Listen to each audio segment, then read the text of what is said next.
75 years. And I am happy to have been a part of that for coming up on 27 of those years. A toast to not looking too far ahead. Hey there, my fellow Kentuckians. I'd like to congratulate the Pioneer Playhouse on its 75th anniversary. Founded by Eben Henson, they've been bringing Broadway to the bluegrass since 1950 and still going strong. It is showtime.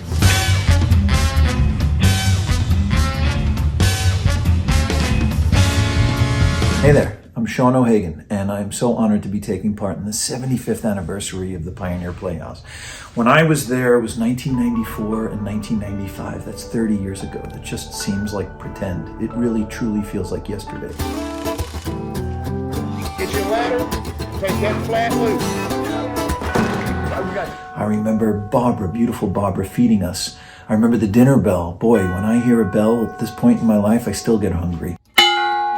I remember sweet, kind Miss Charlotte, who never had a bad word for anybody, doing her acoustic set for the audience before our performance, and then her little-known heavy metal performance after the audience went home.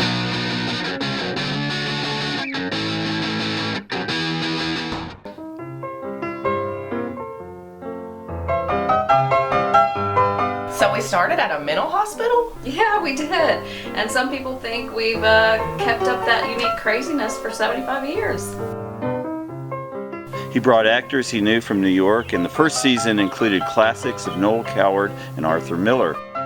He put on shows there, and he got good write-ups in the Louisville papers and local papers, and he was off and running.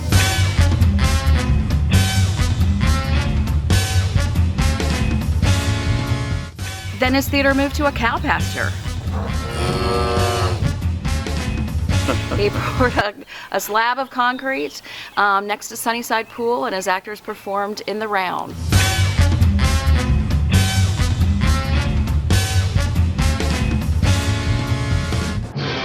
And then Raintree County came to town. Raintree County, with a cast to match its greatness.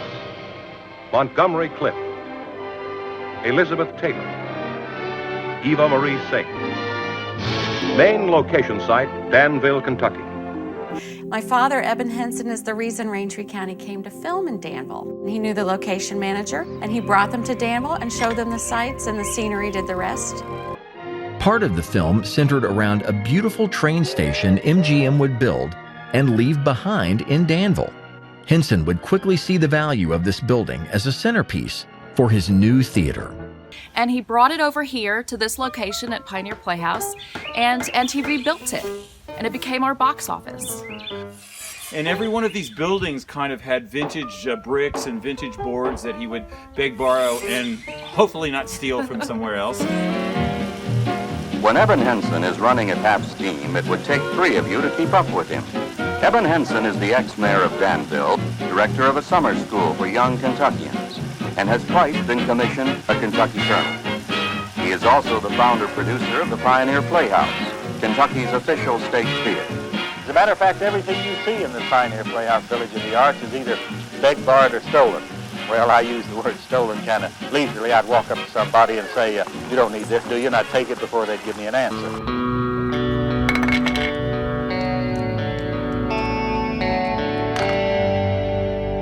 I think one of the most active periods of the Playhouse were the 60s and 70s, when hundreds of students were trained in acting, art, painting, design, and the theater complex expanded. Yeah.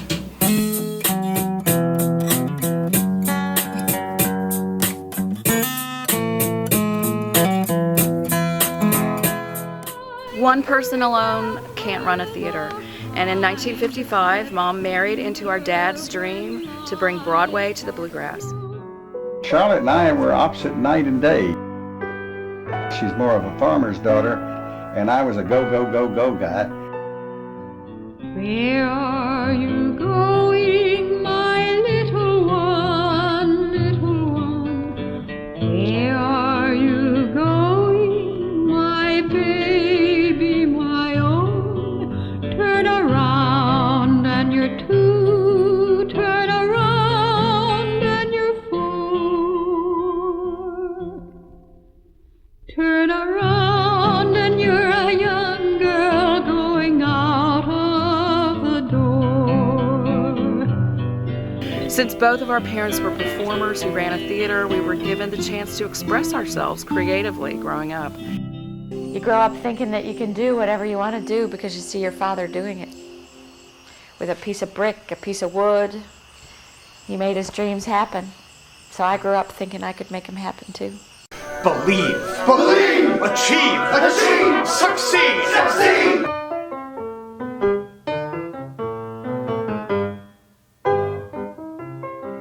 I did a few plays there in 1962, directed by Mr. Henson. Of course, he passed away in 2004, but his children have kept his legacy alive.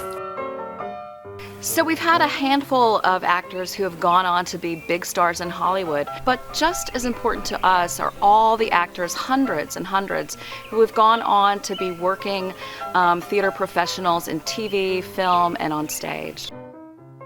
And many of our alumni have gone on to become teachers, arts administrators, and better communicators in their work.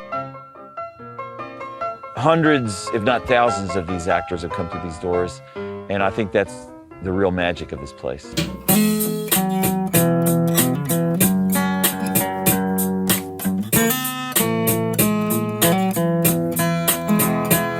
Your room is one of those rooms right over there. Are you kidding? Your name's on the door. Oh, it's awesome. I remember when I first auditioned for the Colonel in New York. I hadn't gone through half of my monologue, and he said, "You can act. Do you have a car?" And I said, "Yeah." And he said, "You're hired." I think the car was very important. My cousin, Colonel Henson, asked me one day, "Since you're so good at learning lyrics as a singer, how would you like to learn lines as an actor?" I thought, why not give it a try? My first summer, 1979, I played the judge in the Ephraim McDowell story for the exorbitant salary of $15 a week. Boy, it was a dream life for actors, to live there, to eat there, to rehearse there. We would rehearse in the morning, break for lunch, rehearse in the afternoon, perform at night for the audiences, the wonderful, welcoming people of Danville, Kentucky. I remember looking across the stage at an actor and thinking, are you my wife? Or are you my girlfriend or my sister? I have no idea what play we're in right now. It was that kind of craziness constantly going. It just was lovely. It's never been duplicated in my professional career.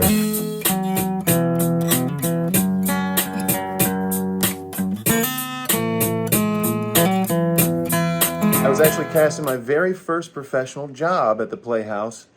Colonel Henson came up to New York, auditioned, and I was cast in a role. I spent another 23 summers here at the Playhouse. Thanks to the Colonel and my Henson family, I had found a career I loved. I love it here so much I don't want to go home.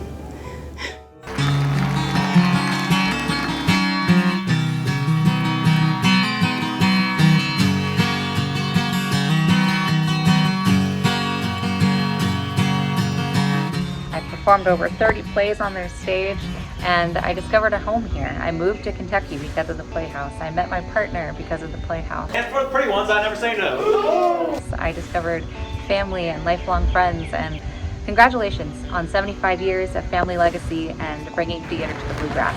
Love you.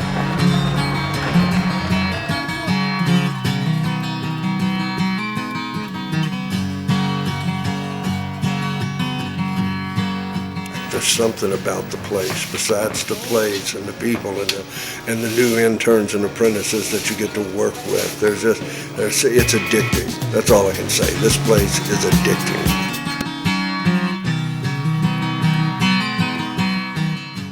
We're so proud of the work our parents and our sister Holly and all of the actors and crew put into the history and the legacy of Pioneer Playhouse.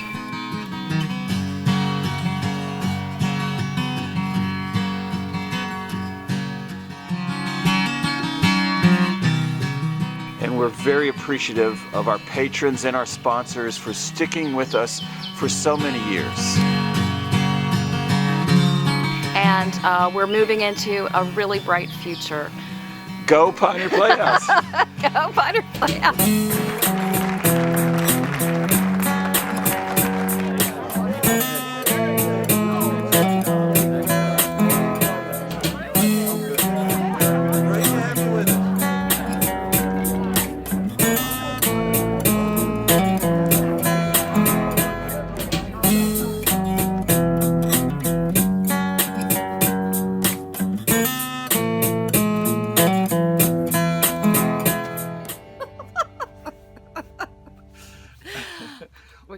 that bell. Yes.